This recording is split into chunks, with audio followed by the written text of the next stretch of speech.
이론지에 글을 기고했던 내용인데, 이걸 이제 선택한 이유가 뭐냐면, 오늘 이제 우리가 교육의 역할과 관련해서 연관되는 책이 있어가지고, 이거 한번 생각해보자, 이 차원에서 쓴 겁니다. 그래서 이미 역사적으로 경험했던 민주노조 운동의 역사, 87년 이후에, 그 운동에 이제 성장하고, 후퇴하는 과정, 또 현재가 있잖아요. 그래서, 그것을 한번 추적을 해서, 그러면은, 노동자 계급이 노동해방 세상 혹은 평등 세상 이런 걸 쟁취하려면 결국 노동자 계급이 계급적으로 단결해내고 정치적으로 각성해내고 결사해내고 이거 해야 되는데 그것을 누가 할 거냐 하는 거죠.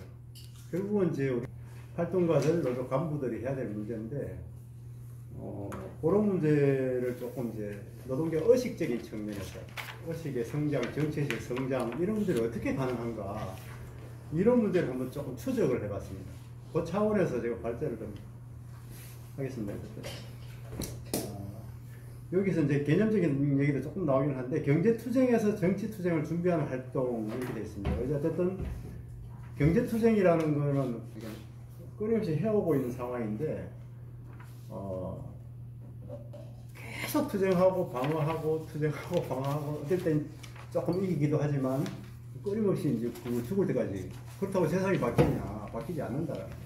그래서 그렇다면 국가 권력을 장악하는 문제는 결국 경제투쟁이 아니라 정치투쟁인데 경제투쟁과 정치투쟁이 분리되는 게 아니라 철저히 결합되어 있잖아요. 그래서 어떻게 결합되어 있고 거기에 활동과 역할이 뭐냐? 어떻게 해야 되냐? 이걸 중심으로 해서 조금 적은 겁니다. 그래서 일단 노동자 계급의식, 정치의식 어떻게 발전할 수 있냐, 그 메커니즘이 뭐냐, 이 문제와 관련해가지고 몇 개를 하겠습니다. 존재를 배반하는 의식. 존재는 분명히 노동자인데 의식은 자본가 의식이야. 예. 그게 민주당을 지지하고 민주당만이 아니죠, 그죠? 예. 자본가 계급의 정당을 지지할 뿐만 아니라 행동도 그렇게 한다는 거죠. 그게 현실이고 그게 다수예요. 네. AFL-CIO라는 미국 노총이 진보적이라고 하는데 민주당을 지지하는 게 진보적이에요. 민주당이라는 것은 그 독점 자본의 국가 권력인데 그것을 지지하는 것이 진보적이라고 얘기할 수 있나 이 말이죠. 그런 문제가 결국 존재를 배반하는 의식인데 그게 어디서 나타났냐 하는 문제인데 막스는 그렇게 얘기하고 있습니다. 지배계급의 사상, 어느 시대나 지배적인 사상이다라고. 왜 그러냐? 크게 두 가지로 우리가 알고 있잖아요. 태어나서부터 날 때 계속 성장해서 사회활동할 때까지 교육을 받잖아요. 교육. 유치원부터 해가지고 대학원, 대학, 고등학교 어디까지, 그다음에 군대 가서도 배우고 이 과정에서 이런 교육 시스템 속에서 알게 모르게 그런 국가관이나 그런 자본주의 사회가 요구하는 그런 인간형으로 훈련받는 과정이라는 거죠. 한국노동연구원에서 연구하는 사람들은 어떤 연구하냐 하면 노동자를 어떻게 분할시키고 어떻게 할까 이런 연구해요. 그 사람들이 노동조합을 결성해가지고 자기의 고용이나 이런 문제를 해결해 나간단 말이죠. 그 모순된 구조에 놓여 있습니다. 그런 문제를 극복할 수 있는 걸 어떻게 극복할 수 있냐? 의식성밖에 없어요, 사실은. 역사의식이나 어떠한 관점을 확보하지 않는 이상은 어떻게 극복을 할 수 있겠어요? 고용 문제 위기나 이런 게 싸움할 수 있으면 그 싸움을 하겠죠. 그 싸움 한다고 해서 정치의식이 무조건 발전하냐? 반드시 그렇지도 않다는 거죠. 그래서 하나는 그 공교육 체제에 철저하게 우리는 열심히 해야 되잖아요. 열심히 하다 보니까 그게 자본가의식, 지배계급의 사상을 알게 모르게 내면화되는 것이고 또 하나는 매스미디어를 통한 거죠. 하여튼 우리가 찌라시 만들잖아요. 노보도 만들고 만드는데 이런 거 만들어 봤자 사실은 조선일보 어떤 매일매일 아침마다 다 배달 집으로 하루씩 아주 잘 편집되고 내용된 이런 것들이 되고 있고 방송도 마찬가지고 종편 등등까지 매일 듣고 매일 보고 하는데 그것을 우리 찌라시 가지고 우리 기껏 해봐야 이거 가지고 해결이 안 된다는 거죠. 그렇잖아요. 그러다 보니까 알게 모르게 이렇게 존재를 배반하는 의식이 내면화될 수밖에 없고 그렇다면 이러한 계급의식, 노동계급의 진정한 정치의식이 뭐냐 이 문제와 관련해가지고는 좀 어렵더라고요. 일단 그 전에 이제 계급의식이라 할 때 계급이 뭐냐 하는 문제는 다 아시잖아요. 기본적으로는 이제 생산 수단을 둘러싼 위치의 문제인데, 생산 수단을 소유한 계급과 그렇지 못한 계급, 우리 노동력을 판매해서만 살아갈 수 있는 그게 노동자죠. 월급 받고 사는 사람들. 그런 건데, 그게 결국은 지배와 피지배의 관계에 놓을 수밖에 없다라는 거예요. 그런 게 이제 그런데, 그렇다면은 피지배 계급으로서 금으로 생계를 유지하는 사람들이 노동자 계급이 많은데, 생산 수단의 소유관계를 둘러싸고 노동자 의식이라는 것은 기본적으로는 적자적인 의식이다 이렇게 구분하더라고요. 적자적인 계급 의식이다. 그런데 그것으로 세상을 못 바꾸고 결국은 하나의 정치적 공동체를 형성할 때, 정치 세력화할 때 대자적인 계급이라고 불렀다 이렇게 얘기를 하더라고요. 그렇다면 그런 대자적인 정치의식을, 대자적인 노동자 계급을 어떻게 형성할 거냐 하는 문제가 노동자 국가를 만들어가고 혁명을 해낼 수 있는 주체의 문제이기 때문에 그런 거라는 거고, 그러면 그러한 의식, 계급의식이 진정한 계급의식이 뭐냐 이 문제는 아까 그 홍선 얘기할 때도 그런 분석적 종합해낼 수 있는 능력, 변제업적 사고 이거하고 아주 맥락을 같이 하는 그 문장이에요. 중요한 문장이라서 제가 1, 2, 3, 4 번호 붙여가지고 좀 해놨습니다.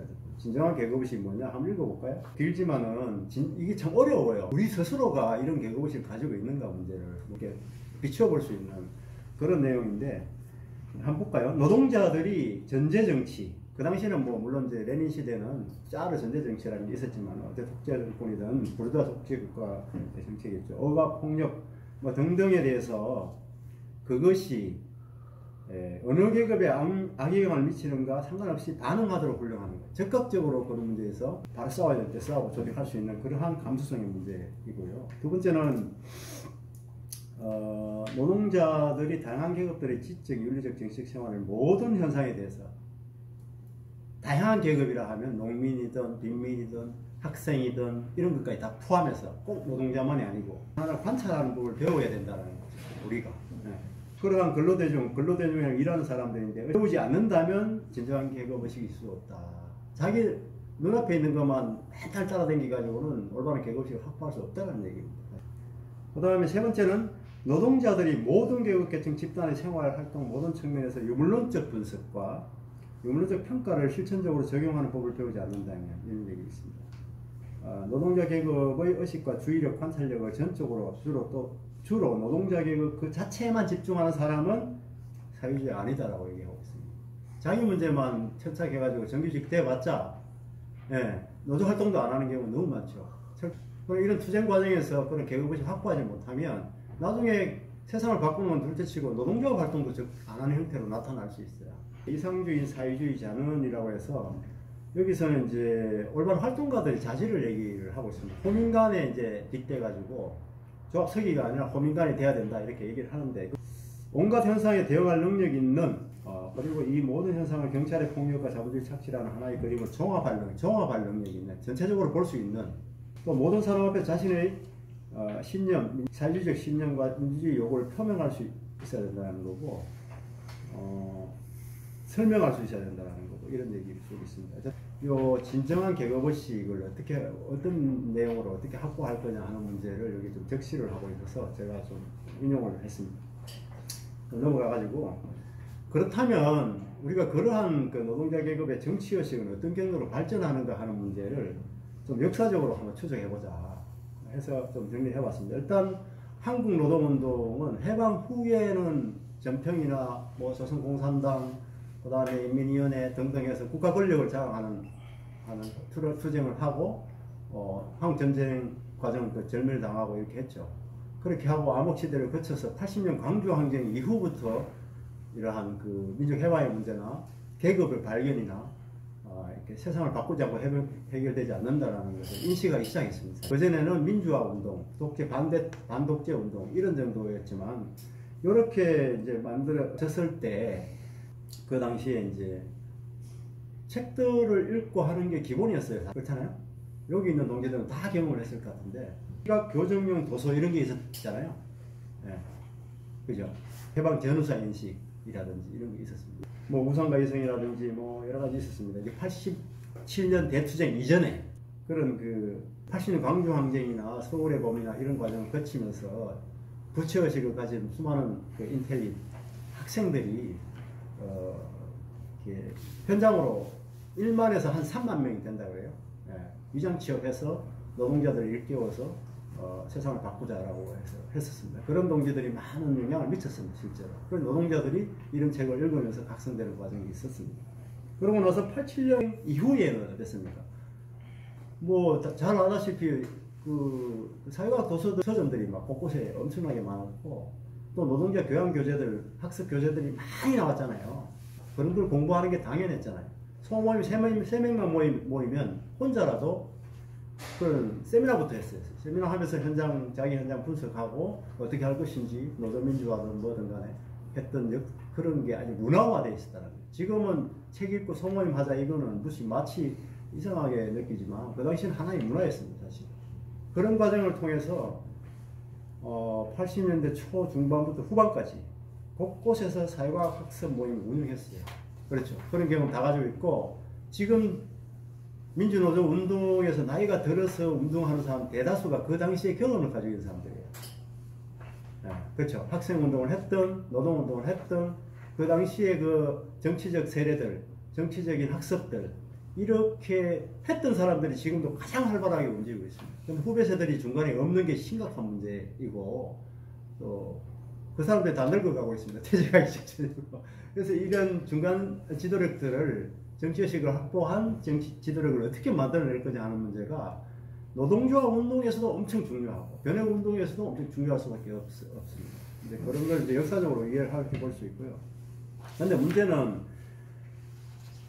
민주노조 운동은 87년 이후에 그 언제까지 성장했어요? 9697 총파. 9697 총파까지는 어쨌든 성장을 쭉 했어요. 어쨌든 민주노조 총파하고 뭐 여러 가지 뭐 부침이 있었지만, 그렇죠. 그런데 이제 세상을 변혁하자라고 하는 활동가들은 90년, 91년 소련이 해체되고 나서 전망을 상실하고 엄청나게 다 사라져 갔습니다, 사실은. 그래서 그런 변혁 운동들을 많이 쇠퇴해 갔고, 노동조합 운동은 그래도 97년까지는 쭉 이렇게 어떤 형태로든 진행하다가 97년에 뭐 왔어요? 경제 위기가 터졌잖아요. IMF. 98년 IMF 위기 터지면서 민주노총이 사실 합의했잖아요. 정리하고 합의해줬잖아요. 안기부법이라든 이런 거. 그러고 나서 그렇게 만들었던 민주노총이 일격에 심각한 타격을 받았고, 대공장들은 지금 정리하고 진행됐고, 정리하고 투쟁 곳곳에 다 했고, 이렇지 않습니까? 그러면서 97년 이후부터는 급격하게 이데올로기적으로 후퇴를 합니다, 사실. 그렇죠? 그러고 나서 한 축으로는 뭐가 돼요? 이렇게 민주노동당을 만들어서 사민주의 정당이죠. 개량주의 정당을 만들어내고, 한쪽으로는 삼별운동을 했잖아요. 삼별운동이라는 게 지금 실제로 계급적 삼별을 전면에 내세웠지만 계급적인가요, 지금? 여기에는 몇 가지 좀 이를 조금 요약을 해놓은 게, 이렇게 역사적으로 축적된 사상 이론에 대한 성립부터 시작해야 된다고 봐요. 늘 일상적으로 학습돼야 되겠죠.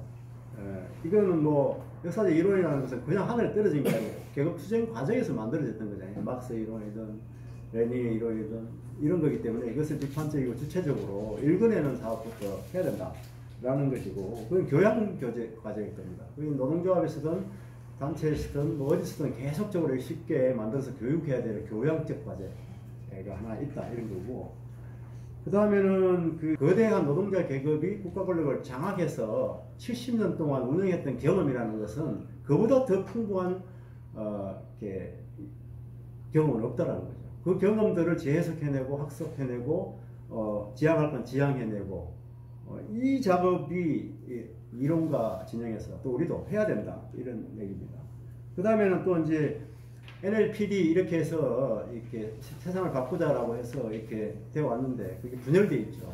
민족해방파와 이제 노동해방파 뭐 이렇게 되어 있는데, 그 이론이 한계가 있습니다, 사실은. 그런데 그것을 이론을 발전시켜내서 실제로는 그 제국주의 규정성의 문제나 또 한국 사회의 엄청난 발전에 대해서 계급 모순이 아주 첨예하게 대립하고 있는 문제가 어떻게 통일되어 있는지, 그것을 통일되어 있는지 어떻게 그에 따른 정치 노선, 강령이죠. 정치 노선이나 조직 노선이나 그것을 어떻게 싸워내야 할지 전술 방침 이런 것들을 구체화시켜내는 작업들이 과제로 중요한 과제다라는 것이고 두 번째는 경제위기 상황, 코로나 상황에서 엄청난 싸움이 곳곳에 벌어지잖아요. 사실 지금도 뭐 현대자동차도 지금 전기자동차 도입 문제와 관련해가지고 아마 현대자동차만이 아니고 하청업체까지 아주 위기에 처해 있고 조선산업도 마찬가지 지금 이미 빅3에서 빅2까지 만들려고 하고 있는 상황이고 비정규직은 계속 지금 잘려나가고 있습니다. 사실 여기 싸움이 벌어질 수밖에 없고 싸울 수밖에 없는데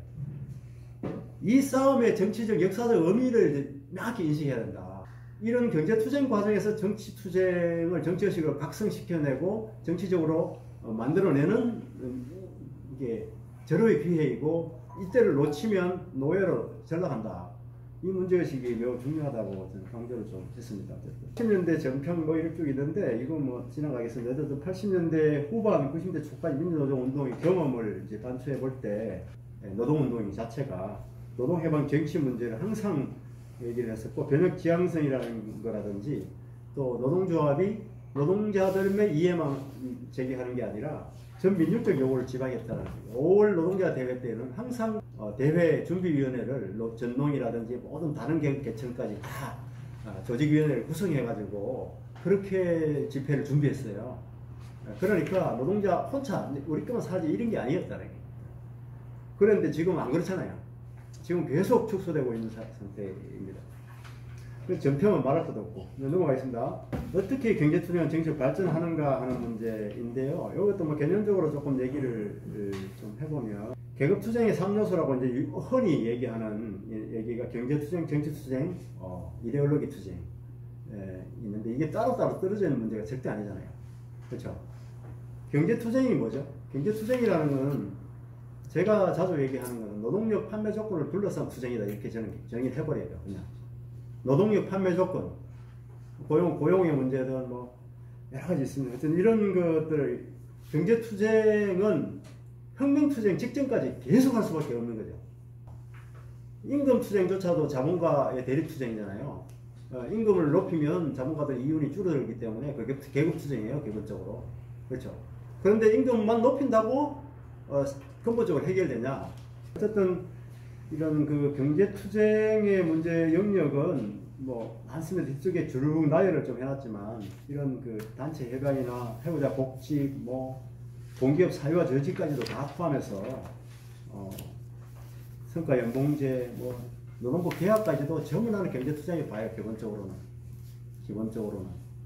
왜 그 이제 노동력 이렇게 자본주의 시스템 속에서도 나름대로 회고되지 않고 안정되게 살고 싶은 이런 욕구에서 시작되는 거거든요.